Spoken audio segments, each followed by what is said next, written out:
Hey guys, Kakarot197 again, with another question of the week. This time asked by Cedric Hong. Hi Kakarot, love your content. I have a question I was wondering if you could answer in one of your question of the week segments. After watching Hathaway's Flash, they referred to both of the Gundams as a fifth generation. What exactly would define the different generations of mobile suits, and what are some of the prominent examples of each generation? Do the other factions use the same generational scheme? What about future Universal Sentry like the F91? Is there any information on what mobile suits, on what generation that mobile suits fall under? So, today we'll be going over the different generations of mobile suits that exist. And one question I'm immediately going to answer is that the definition of the different generations that I was able to find does go for all factions of the Universal Sentry. So then, just like fighters and tanks in real life, over the years, people have tried to classify them into generations. And then these generations have become part of two different phases. Although, just like in real life, the lines aren't always set in stone, as we will soon discover together. But first, a quick word from today's sponsor, Skillshare, the online learning community with thousands of inspiring classes for just about everyone. Whether you want to explore new skills, deepen existing passions, or get lost in creativity, you'll be sure to find something that fits with your needs and your level. Recently, I've been checking out Ali Abdaal's videos on productivity, a series that I highly recommend checking out. Even if you're already doing pretty well, you can still learn a thing or two to try out for yourself.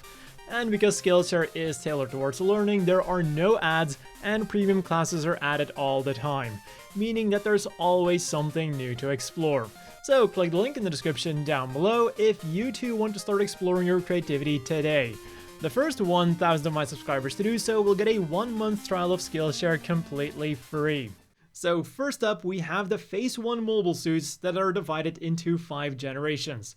And Generation 1 machines are without a doubt the most diverse generation, because essentially this generation was simply retroactively named Generation 1 after the introduction of Generation 2 machines like the Rig Diaz, which is considered as one of the flagships of that generation.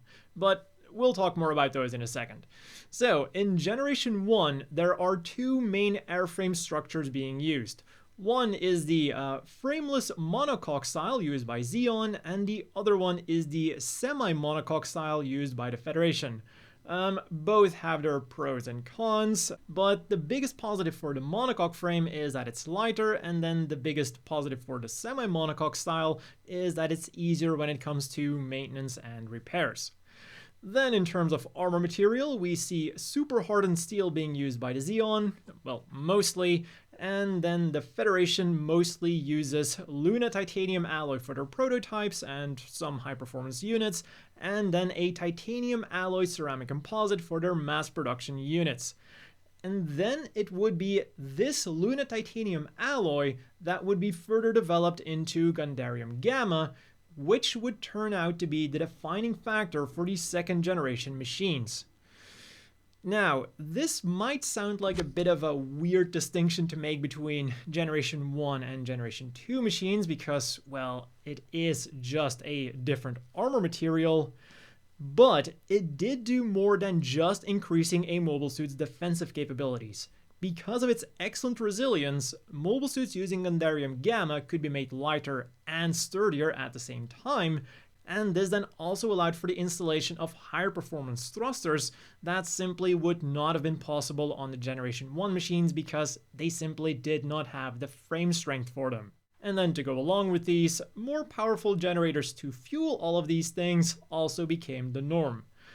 Two other features then that are commonly associated with second generation machines are linear seats and movable frame technology, but neither really seem to be a defining feature. The simplest example here being the linear seat.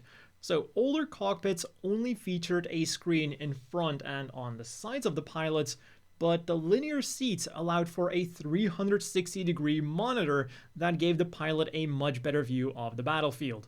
But as revolutionary as this technology was, one of the really good things about it was also that it was still very easy to apply to older mobile suits.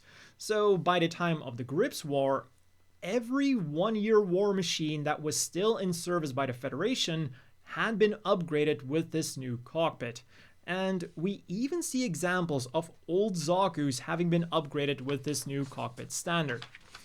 And then the other thing that I mentioned, the movable frame technology, this is where I feel like we hit a little bit of a conundrum. Like, I'm fine with not having the linear seat as a defining element of the second generation, but it being like a part of it. But as for the movable frame technology, we hit a bit of a snag, I would say. Now, as far as we know, the Rig Diaz doesn't use it. They don't say if it does use it, but they also don't say that it doesn't use it. So we can say if it's 100% a requirement for second generation machine.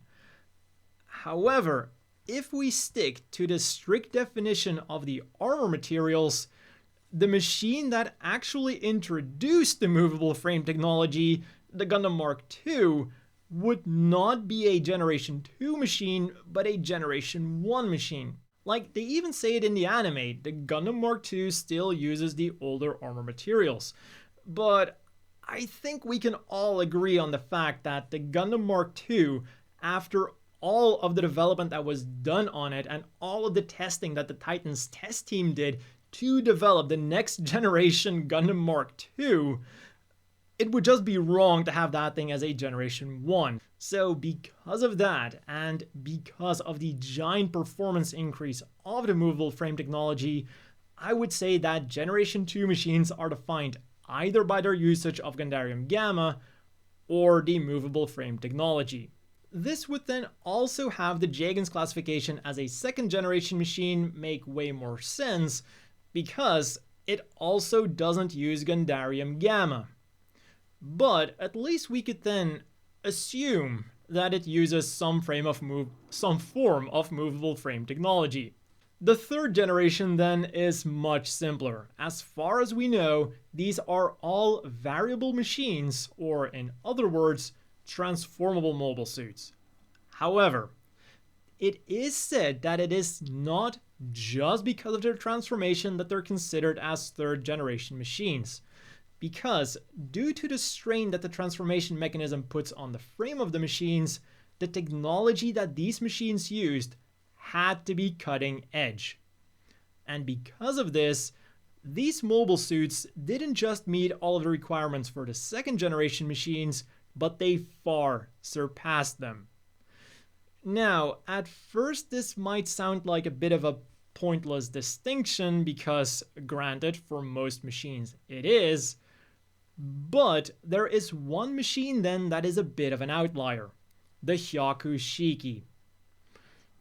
Now, we don't officially know which generation this machine belongs to, but it was originally made as a transformable mobile suit, the Delta Gundam, but due to difficulties with its transformation, it was quote-unquote dumbed down and was then built as the Hyaku Shiki.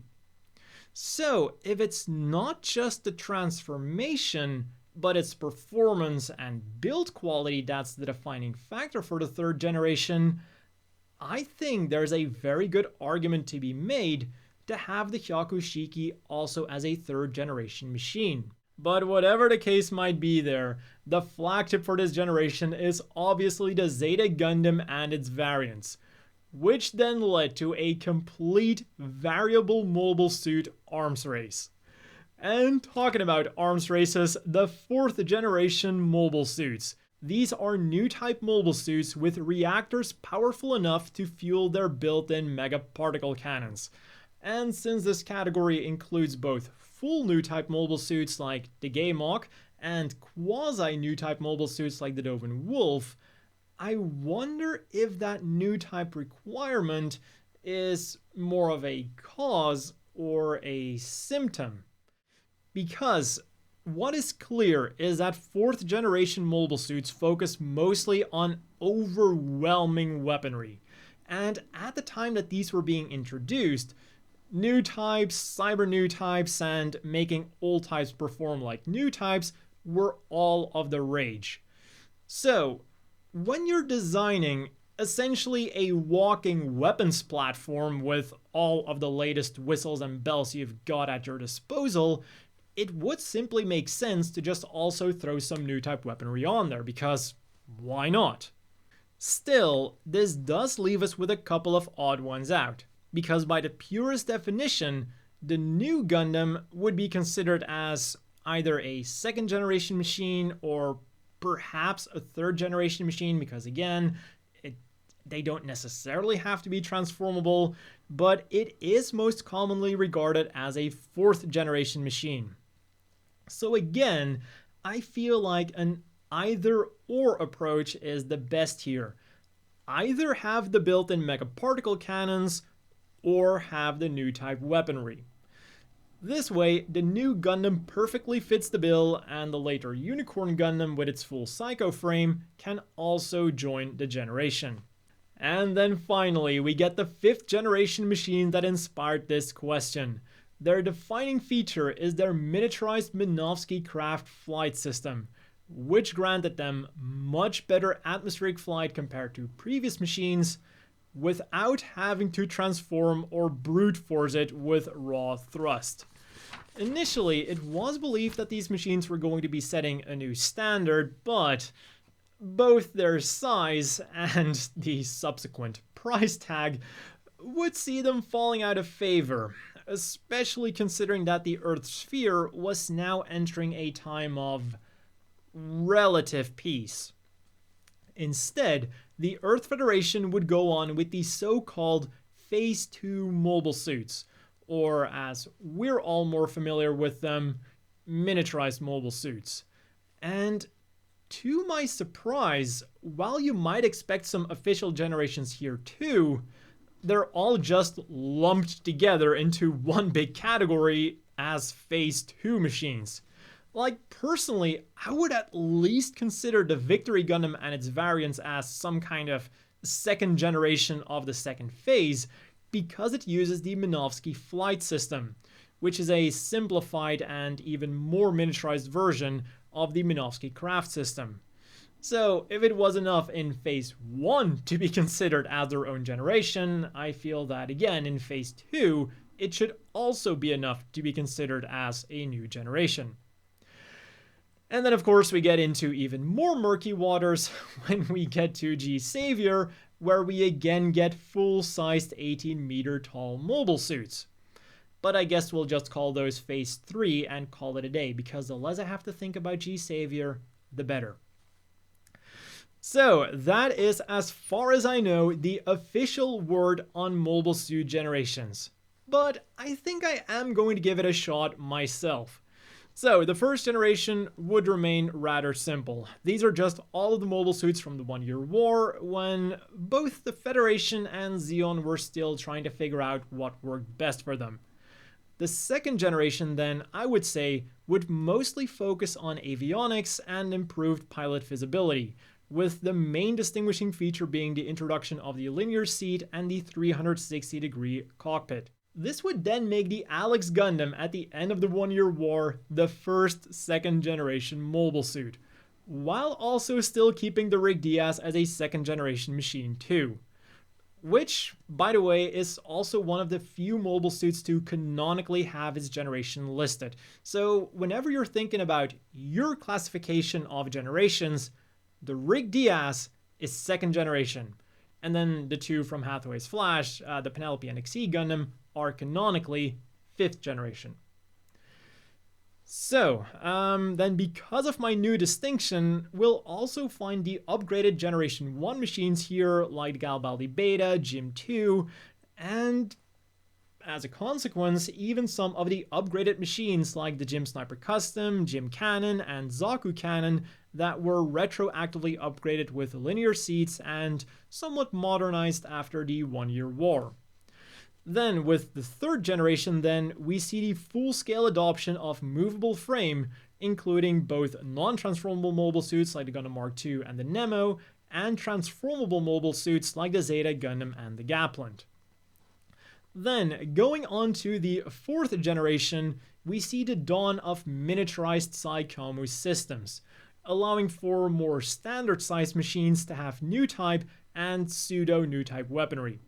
So, this is again quite a broad category, encompassing mobile suits that use funnels like the Q-Blade, fin funnels like the Nu, incomes like the S-Gundam or the Doben Wolf, or just simply psycho frames like the Unicorn Gundam. The 5th generation then remains the same as the official explanation, with the Minovsky craft system being the defining factor here, which is then simply followed by the 6th generation, comprised of the early miniaturized mobile suits, followed by the 7th generation, characterized by the Minovsky flight system, and just because I have to include g-saviour, we get the 8th generation when mobile suits get bigger again. And well, that is that. The important thing to keep in mind here then is that, as I said in the beginning, even in real life, experts don't quite agree on generations of things like main battle tanks and fighter jets. So you're more than welcome to come up with your own theories and leave them in the comments down below. And while you're down there, you can also write down a question you'd like me to answer in a future video. As always, a big thank you to the Patreon supporters. I hope everyone watching has a great day, and I'll see you all next time.